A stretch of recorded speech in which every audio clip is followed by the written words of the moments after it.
we can't live for 1,000 years. So imagine waiting for 1,000 years to become a dragon.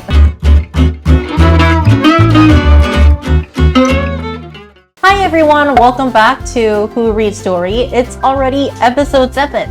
I'm your host, Song Yujin. Now last week we talked about the Korean movie The Match, and today we are here to introduce you to a popular Korean drama that's currently airing here in Korea. And to help us unpack this drama, we are joined by our special guest today, and she actually joined our show before when we talked about the Netflix hit series, The Trauma Center. She is Alba. Welcome back. Hi. Thank you for having me today. Hi everyone! I'm Alba. I'm a Spanish actress and entertainer. 생하십니다. And also I'm a huge fan of Korean content and K-dramas. So I'm so happy to be here again one more time. Thank you for inviting me. Welcome back to the show, Alba. And once again, thank you so much for joining our show again. My pleasure. Okay, so today, me and Alba, we are going to guide you through the Korean drama, The Haunted Palace. So starting off our show today, Alba, did you watch the drama or are you watching it? Yes, actually, I'm in the middle of it. I'm watching it. I was waiting and I was thinking about to wait until the whole drama were airing, but I couldn't resist, so I just started it, and yeah, I'm enjoying it. You said you couldn't resist it and you were enjoying it a lot. Is there a particular reason why you fell in love with this show? Well, I'm going to explain.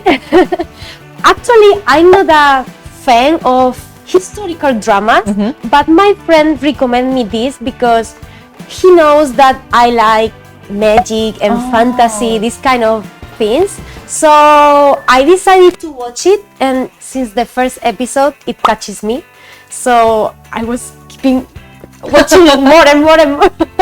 Right. Yeah. So as you mentioned, it's a history drama with a lot of fantasy-like elements. And when I looked over the reviews of the viewers, many people said that they like the fantasy-like elements, which we are going to talk about in our show today. But also, they kind of felt like this show was a very good guide to traditional Korean culture, Korean folklore, and just K-culture in general. So did you also feel that way, Alba? Yes. When I was watching the drama in the first episode, they told something about Imoogi. It was the first time I hear about that. So when I saw that, I thought, oh, it's kind of monster. Maybe a character made by the screenwriters. But no, after watching it more, I realized that it's a creature from Korean legends. Right. Yeah, right? Yeah. Right. So we're gonna talk a bit more about what Imoogi is, because as we mentioned before, especially if you are new to Korean culture and Korean tradition, you might wonder what Imoogi is, but because at first glance it might look like a very scary monster, but it is a very meaningful creature or a symbol in Korean tradition. So could you tell us a bit more about Imoogi, Alba? I felt like it's a creature that show real emotions, right? It's not just a monster. Right. It's the representation of human emotions. At least my feeling. I don't know if it's like this in the Korean culture, but after I watched the drama, I felt that. I think it's a great symbol or represents a lot of emotions that we feel in our real life, because to give you a bit of a context, Imoogi, it's a creature that has to wait 1,000 years in order to become a dragon. I mean, 1,000 years. That is heartbreaking concept, actually. Because we can't live for 1,000 years. So imagine waiting for 1,000 years to become a dragon. Yeah, and also is a creature that, or a being that is doing so much effort of everything, but still didn't get recognized and need to wait this whole time, like this 1,000 years to become a dragon. So for me, felt like real life, like our real lives, the same feeling. So for our viewers who might not know what this food is, it's kind of like a spiritual ceremony. So shamans here in Korea, they are known as playing a very important role in mediating humans with the spiritual world. So basically when the shaman does the Kud performance or a ceremony, it's basically calling the spirits so that the shaman could link the spirits with humans. Yeah, and also it feels so real. Oh, in the drama. In the drama. Oh, yeah, really? In the drama, it feels so real. I don't know if the reality is like that, but in the drama, I felt like they are really calling spirits. Yeah, and also I felt when I watched that scene, it reminded me shooting I had in Spain, back in Spain. Oh. I had a shooting. I was the main devil character in a movie. It was horror movie, and the priest made an exercise to me. And after we finished the whole thing, we are like, oh my god, it was so realistic. And the other actor and me, we ended being so tired.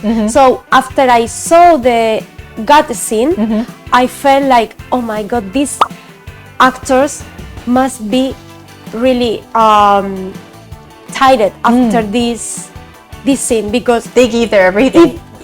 it was so exhausting.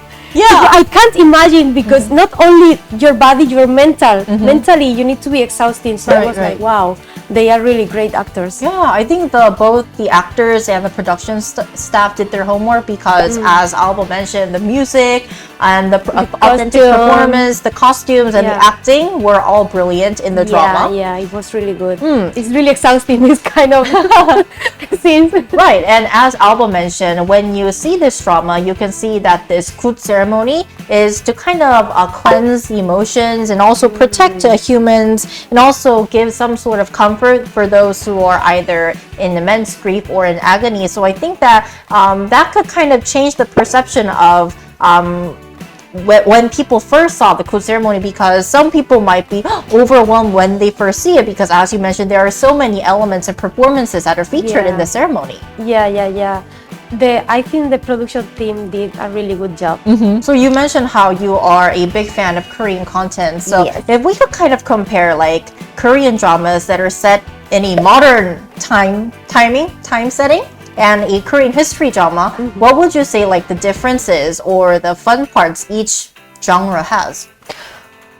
With the modern style dramas, you can we are living now, right? In the present, in the modern life. So you feel your life and the character life is closer, much to your real life. So it's more emotionally. You feel closer, like attached to the characters. Yeah, but in the past, like all historic dramas, I think that one are fun to watch, because they have something new to show to you. Oh, that we're not really familiar with. Yeah, and also something you will never experience. Oh, in your life, because we're living in modern days. Yeah. So you will never experience that. So you can have the experience through the screen.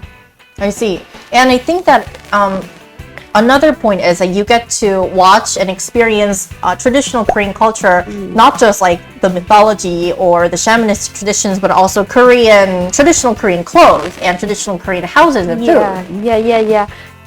You can see also the traditional houses and how they live in the days.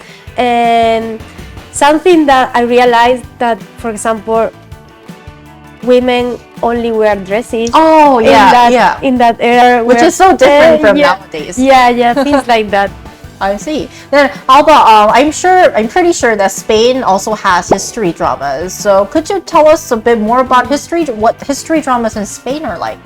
Well, they have history dramas, and these days people like it, at least in Spain, so they are adding more.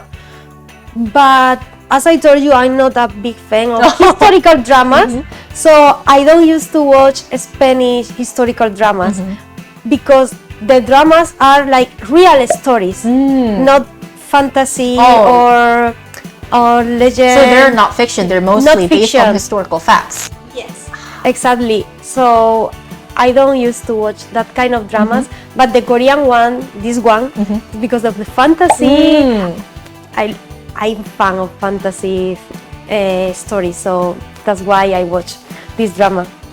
So, Alba, once again, thank you so much for joining our show. I hope that you enjoyed our very interesting talk about the haunted house today. Also, the last time I enjoyed so much, so I'm so happy to be here again, and call me anytime, I will come. We will indeed.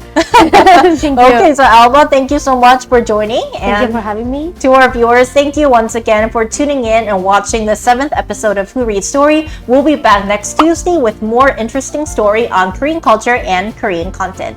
Bye! Bye-bye!